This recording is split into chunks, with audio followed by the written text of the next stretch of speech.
Cette parole n'est pas une, elle est plusieurs. Authentique. Un héritage universel. Échange culturel. Mystique. Créer des choses qui restent. Force. Laisser une trace.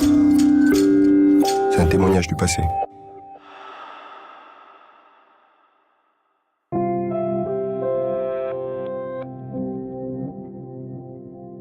Si elle ouvre l'exposition, c'est que justement, elle doit inspirer beaucoup de monde. Elle te fait voyager tout de suite, quoi.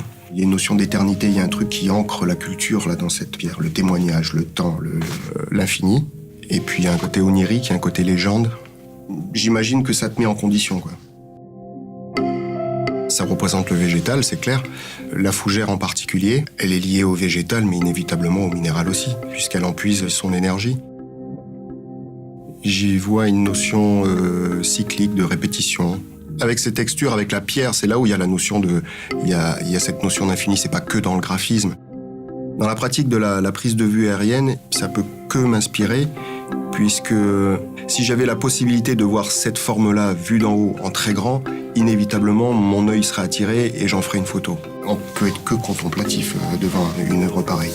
On se laisse aller à la pensée, à l'inspiration, ouais.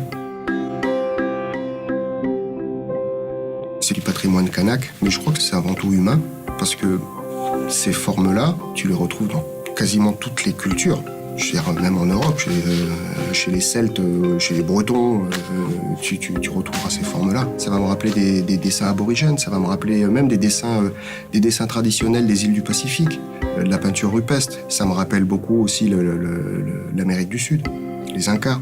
C'est d'abord une évocation humaine avant d'être identitaire et propre à un peuple. Il y a quand même une force qui va bien au-delà de la décoration, quoi. La pierre qui dure et ce végétal qui se renouvelle continuellement depuis des millénaires, quoi. C'est un témoignage du passé.